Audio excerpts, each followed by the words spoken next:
dealing with shit. I'm dealing with what hurt me the most. I'm dealing with who knew they daddy worth $300-something million, bro. Man, things are getting wild. This dude was just on live breaking down in tears, and now there's a whole video of him and JPrinceJr throwing punches flying across the internet. But here's the crazy part. The blogs ain't telling you how a family sitting on hundreds of millions somehow ended up turning their own blood into an enemy. Let's break down what really went down. The clip, the chaos, and the shady deal that set this whole mess off. I'm dealing with shit.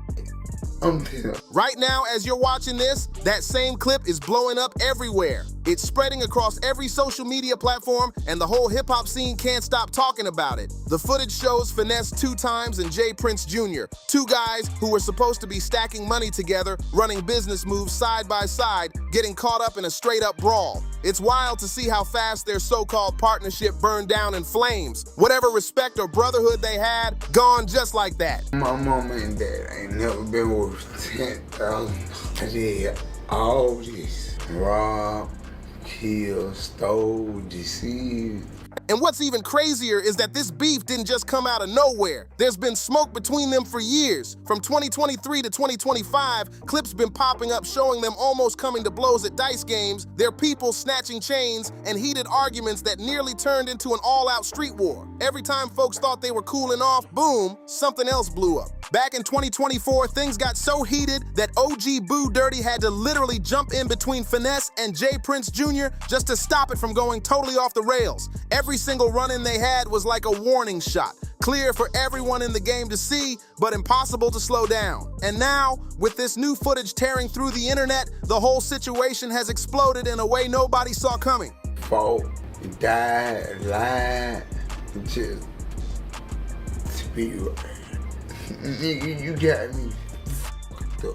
But listen, to really get why this clip is shaking up the culture the way it is, you gotta rewind. This ain't just some random celebrity fight. This is the final chapter of a story that's been building for years, full of money, betrayal, and contracts that flipped everything upside down. To understand the madness we're seeing now, you gotta go all the way back to where it began. To the deal, the paperwork, and the trap hidden inside the fine print that turned a comeback story into a straight-up nightmare. Let's rewind to the summer of 2022. Gang Ricky Hampton Jr., the world knows him as Finesse2Tymes, had just walked out the feds after nearly 4 years behind bars for a firearm case. And I told him the only reading he should have been doing is to reading that contract from Mob-Tie. Can't call me out on my education. That charge came from a 2017 club incident out in Forest City, Arkansas, where he was accused of letting off an AK-style weapon inside the spot. He took the sentence, did his time like a soldier, and when he finally came home, the streets were buzzing to see what his next move would be. Then out of nowhere, boom, it looked like a movie comeback. JPrinceJr., the big boss behind Mob-Tie's records, rolled up like a king, sent a private jet to pick Finesse up, and welcomed him home with a massive chain shining like a trophy. The world thought it was the start of something huge, but nobody knew that behind that flashy reunion was the beginning of a deal that would tear everything apart.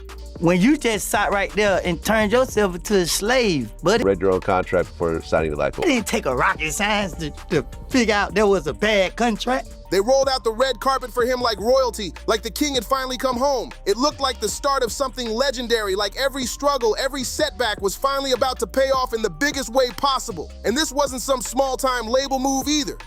We grow up watching these rappers sign bad contracts. How the world do we sign one? Help me understand. Thing you just said proved to be a bad contract.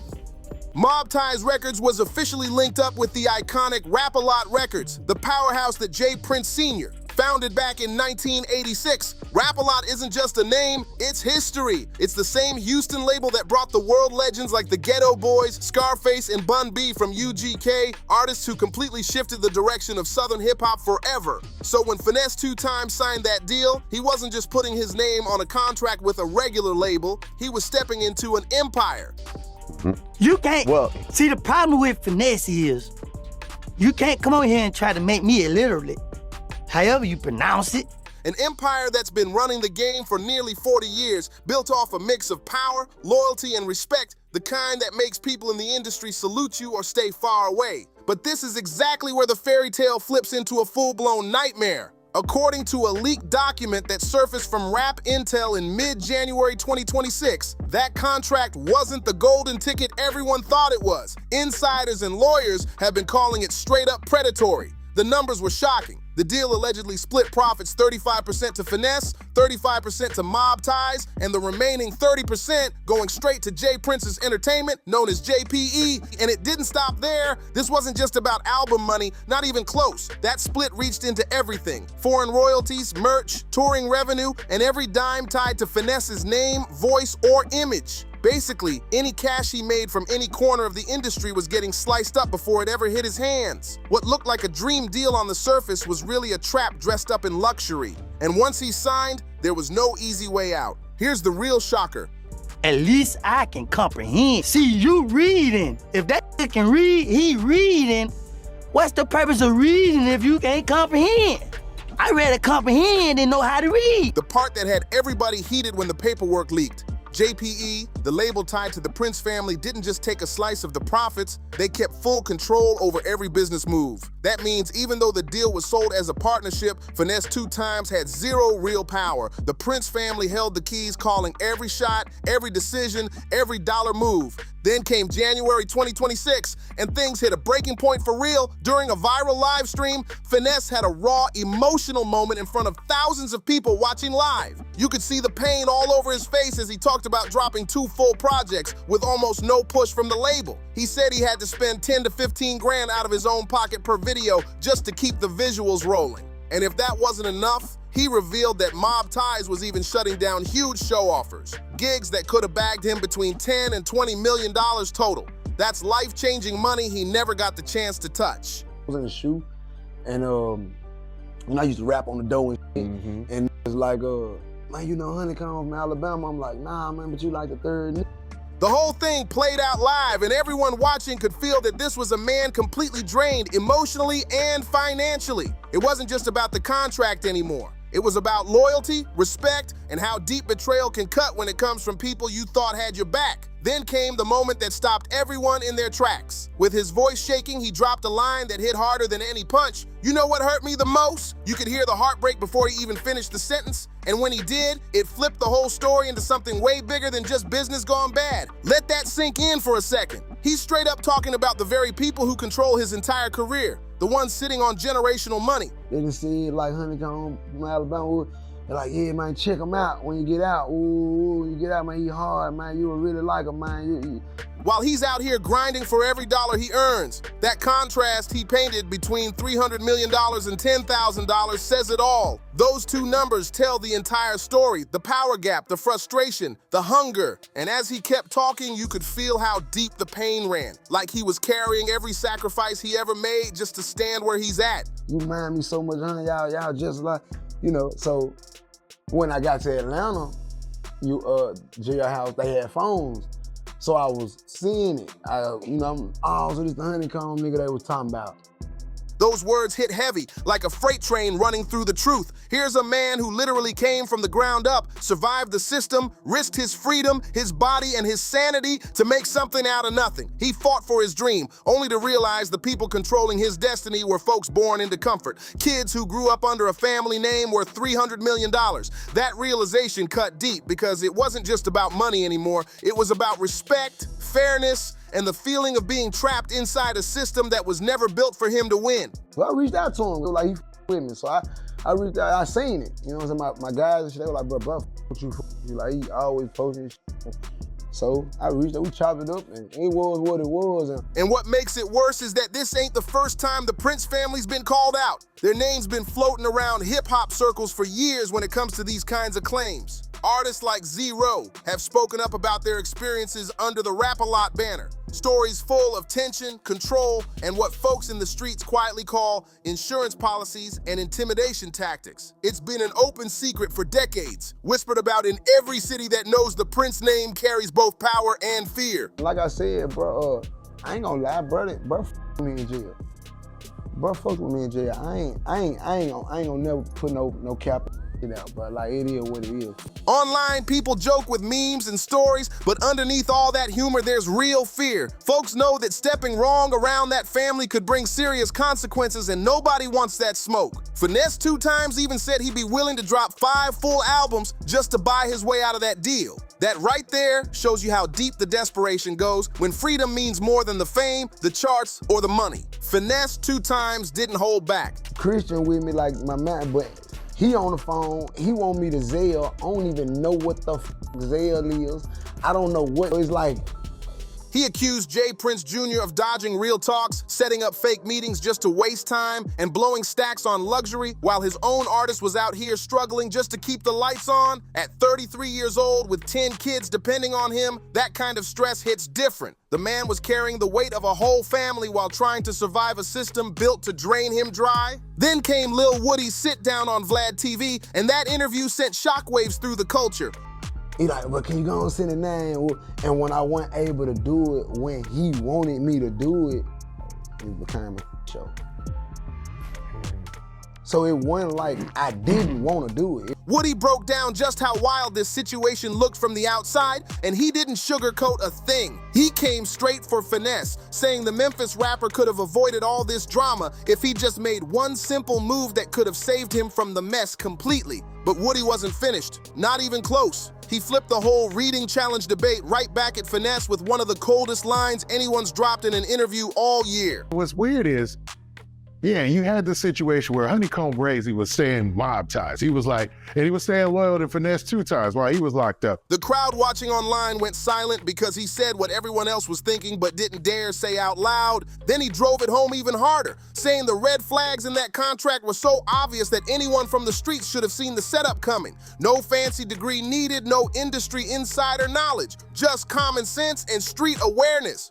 And he turned down the bag for Moneybagg Yo, like you said, right? Woody called it like he saw it, and then hit Finesse with the $1 million question everyone's been asking since this whole situation blew up. A question that still doesn't have a clear answer to this day. And just when it couldn't get any more real, Woody flipped the entire literacy debate upside down with some raw street philosophy that left the internet debating for weeks. And let's be real, Woody wasn't just talking, he was cooking. Every line he dropped hit harder than the last, and he ended up dropping pure truth. That right there, that's the core of this entire disaster. That's the deal, the setup, the trap. And that's exactly why when you hit play on that viral footage of Finesse2Tymes and JPrinceJr going at it, you're not seeing some random scuffle between two hot-headed dudes. What's weird is, yeah, you had the situation where Honeycomb Brazy was saying mob ties. He was like, and he was staying loyal to Finesse2Tymes while he was locked up. You're watching years of tension, betrayal, and frustration explode all at once. That clip isn't about ego, it's about everything that was boiling underneath. It's the violent eruption of a partnership that was built on control, greed, and broken promises stacked higher than skyscrapers. The smiles, the handshakes, the family talk, all of that was just smoke covering up a deal that left one man fighting for survival while the other side kept stacking profits. It's blood in the water, and everybody in the industry can smell it. And he turned down the bag for Moneybagg Yo, like you said, right? But then Finesse2Tymes, one of his first videos is with Moneybagg Yo when he got out, which is an odd look, man. He got 4 deals. But when you saw, that means your attention is to.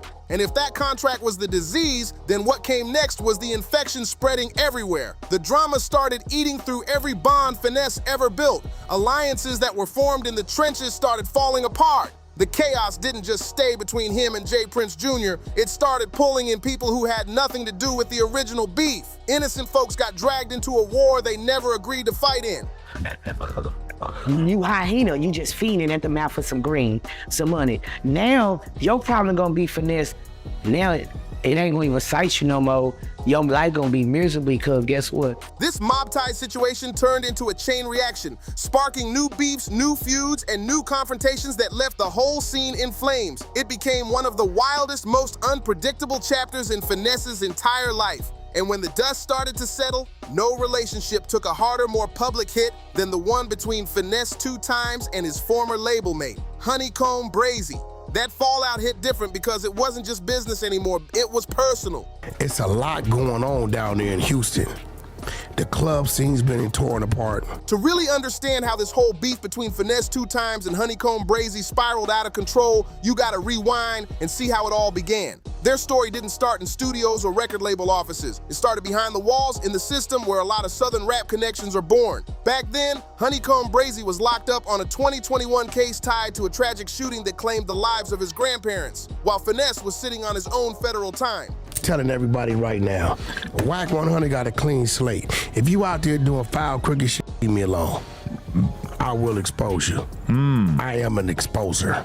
Word started moving through the cell blocks. People who knew both of them started playing matchmaker. Finesse broke the story down himself, saying he had never even heard of Brazy at first, but the homies inside kept telling him to check out this rapper from Mobile who was making serious noise. They swore up and down that Brazy was the real deal and that he and Finesse would click instantly. Then, once Finesse got transferred to a facility in Atlanta that actually had access to phones, everything changed. He finally got the chance to see what the buzz was about, and when he heard Brazy's music for the first time, it clicked immediately.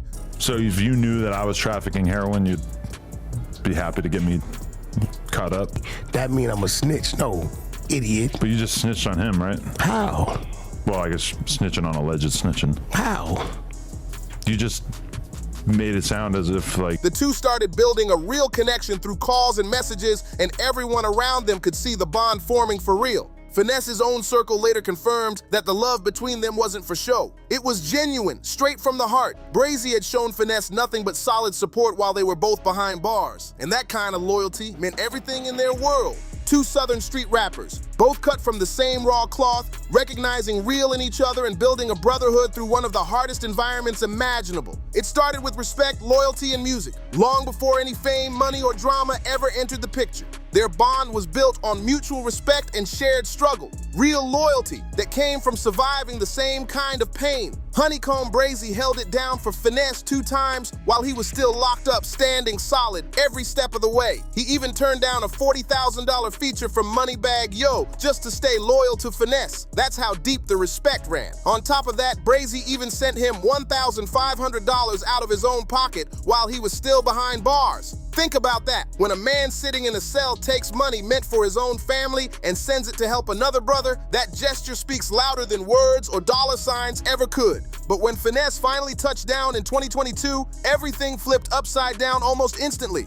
Honeycomb expected that same love and loyalty to come right back his way. And according to Finesse, he was more than ready to return the favor, but the timing was all wrong. He painted a picture of being just 3 days out the feds, barely finding his footing, fumbling through airports, and trying to adjust to real life again. In the middle of all that chaos, Brazy called, asking for money, expecting it on the spot. And when Finesse couldn't deliver right then and there, the energy shifted immediately. What was once brotherhood started turning into tension. That moment, that simple misunderstanding, tells you everything about how this beef really started. It wasn't about greed or betrayal. It was about pride, frustration, and two street dudes who didn't know how to express what they were feeling without letting ego take over. Eventually, Finesse did send some cash, somewhere between $1,500 and $2,000, thinking that would calm everything down. But the silence that followed said otherwise. Time passed, and then Brazy hit him up again, asking him to drop off some cash to his mom. Finesse wanted to make it happen, but being stuck in Memphis and unable to reach the people he needed, he couldn't get it done fast enough. That delay, small as it seemed, was the spark that reignited everything they'd built, setting the stage for the chaos that followed. That's when everything exploded. The private tension went public, and the fallout turned nasty almost overnight. Honeycomb Brazy dropped a diss track called Why He Lie, putting Finesse2Tymes on blast and painting him as fake and ungrateful. The track went viral fast, and it didn't take long for Finesse to fire back, trolling Brazy all over social media and taking personal shots that pushed things way past music. Then came the moment that made fans gasp. Brazy's mom, Ms. T, stepped in to defend her son online. Instead of backing down, Finesse went straight at her too, and in the streets, that's crossing a major line. Going at someone's mother is like lighting a match in a room full of gasoline. It's the one move that turns words into war, but the mess didn't stop there. Things took another wild turn when snitching rumors started flying. Brazy accused Finesse of being tied to FBI surveillance linked to his 2023 arrest, a heavy claim that shook the internet. But after digging through his own paperwork, Brazy eventually took it all back, admitting the accusation didn't hold up. Still, the damage was done, the trust was shattered, and the whispers didn't die down easy. That's when TTE Naughty jumped in and broke the betrayal side of it all down with no filter. He pointed out the moment that made everyone in the culture start side-eyeing Finesse. The same loyalty Brazy showed when he turned down a real bag while Finesse was behind bars wasn't returned when the roles flipped. According to Naughty, that's the root of everything. The cold, simple truth. When you make moves out of desperation instead of strategy, you end up getting played by the very same system you were trying to escape. That's the trap too many artists fall into. And Finesse's story just became the latest example of how fast loyalty can turn into lessons when business and pride collide.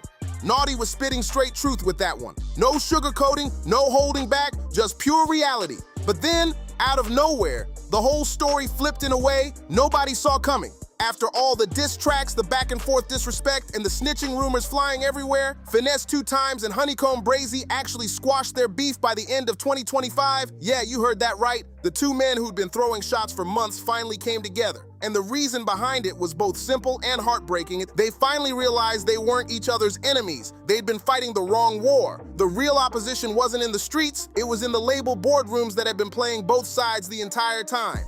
According to BWA Kane, it all became official after a phone call between the two rappers. He said they chopped it up man to man, talked about growth, and agreed to stop fighting over crumbs from a table that was never meant to feed them right in the first place. That moment turned enemies back into brothers, and it showed everyone just how deep the manipulation ran. But just when things seemed to cool off between them, more chaos started circling. Wack 100 jumped into the mix, going on a full-blown public rant aimed at JPrinceJr, throwing out heavy claims about how the Prince family was allegedly running things in Houston. Then came even more drama. Snitching rumors from 1090 Jake and DJ Academics kept piling on. On top of that, a dude named 2 with a K put up a $20,000 bounty for anyone who could prove Finesse had told on them.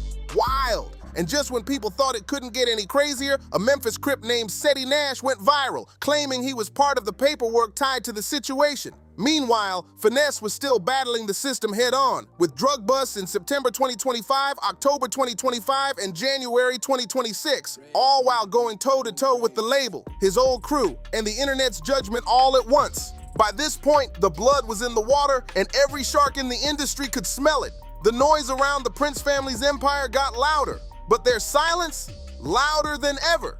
And that silence had everybody wondering what was really going on behind those closed doors. So now the real question is, what happens next? Because this is where things get deep. This is the part that most people in the game, content creators, media heads, and even industry insiders are scared to talk about. This is the side of the story that makes YouTubers choose their words carefully, that makes podcasters speak in code, and that even has the boldest voices in hip-hop media second-guessing before they hit record. To really understand what Finesse2Tymes is standing up against right now, you gotta know exactly who he's facing. And that's the Prince family. When that viral clip shows him toe-to-toe with JPrinceJr, it's not just two men arguing. It's a moment loaded with decades of power, history, and influence. Because the Prince family isn't just a name in hip-hop, they're an institution with roots that go back nearly 40 years. Let's break it down. JPrinceJr, born James Prince in Houston back in 1965, built Rap-A-Lot Records in 1986. His goal at the time, to give his younger stepbrother and the homies a legit way out of the streets. What started as a small dream turned into one of the most powerful empires in Southern hip-hop. The label that introduced the world to the Ghetto Boys, Scarface, and a whole generation of Southern legends. But with all that success came shadows that never really went away. Behind the money, the music, and the fame, there were always whispers. Stories that the business side of Rap-A-Lot wasn't as clean as it looked. Back in the 1990s, the DEA even launched a full-blown federal investigation into the label. Agents reportedly believed the company might have been doubling as a front for a massive drug operation. And for years, the rumors wouldn't die. There were talks of wiretaps, informants, and deep probes that went nowhere publicly but left a lasting chill in the air around the brand. That's why people tread lightly when speaking on the Prince legacy, because their reach, their connections, and their reputation in the culture carry weight. And when you realize that's the same force Finesse2Tymes is standing up to right now, you start to understand why so many folks are staying silent. In the end, that massive federal investigation didn't bring down JPrinceJr. Not even close. The case produced 0 charges against him, but here's the twist. The 2 lead DEA agents running the operation actually got hit with corruption charges themselves. Prince always stood firm, calling the whole thing a racially motivated setup, a witch hunt built to destroy what he had built from the ground up. But instead of breaking his image,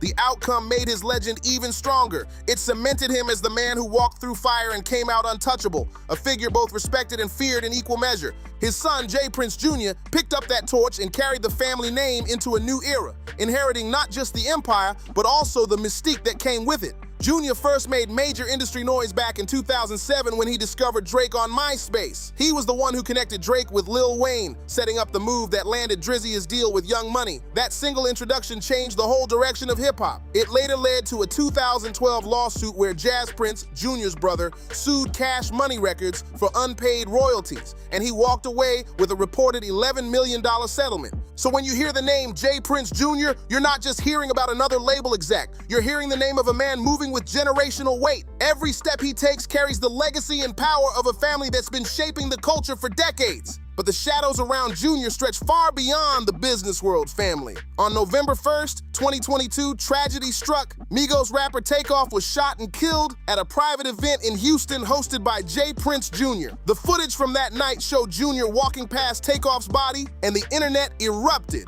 Outrage, conspiracies, and finger-pointing exploded across every platform. Offset, Takeoff's own bandmate, went public calling the Prince family ops, making the feud even more intense. And that wasn't all. There were also whispers surrounding the death of jeweler Duke the Jeweler, with online breakdowns claiming that Jr. had something to do with the setup during a dice game. None of it has ever been proven, but the rumors just added more smoke around a name already surrounded by controversy, power, and danger. By 2023, new unverified allegations, including serious claims of sex trafficking, started floating around online, spreading across multiple platforms. But through every single storm, the Prince family kept their trademark silence. No statements, no explanations, just that same cold, calculated quiet that's followed them for decades. And that's exactly what makes this whole situation with Finesse2Tymes so wild. He's the one who decided to publicly challenge that family, the same dynasty whose influence stretches deep into both the streets and the music game. The same family whose son he went chest to chest with in that viral clip that's got the entire internet on fire right now. That's why people across the culture,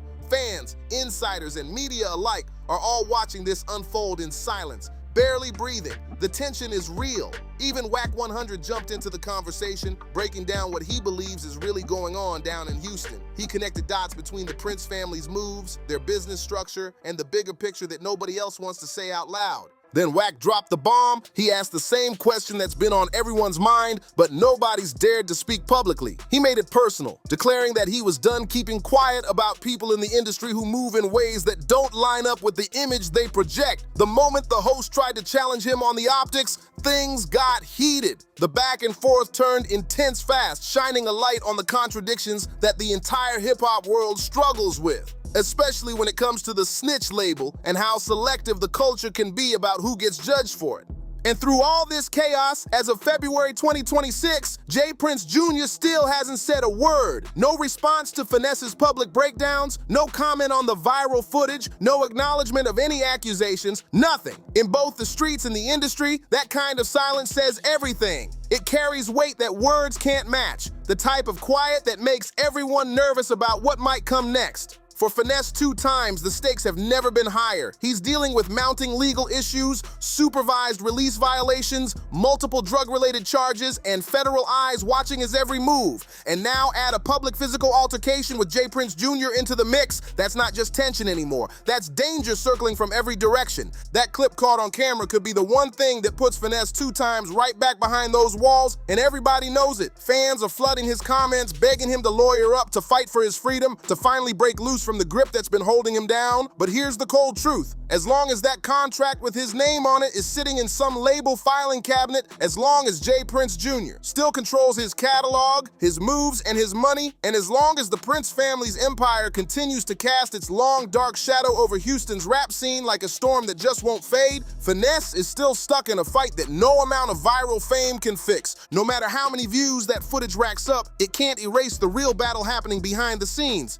A fight for independence independence, respect, and survival in an industry where power runs deeper than the music. This isn't just about one man throwing hands, it's about one artist trying to break free from the system that built him up just to keep him locked in. So let's talk about it, gang. Drop your take in the comments. Do you think Finesse2Tymes will ever truly break free from this deal? Do you think JPrinceJr's silence is a smart chess move or a quiet warning? And after seeing that footage with your own eyes, whose side are you standing on? Don't forget to like, share, and subscribe to the channel. I'll catch you in the next one.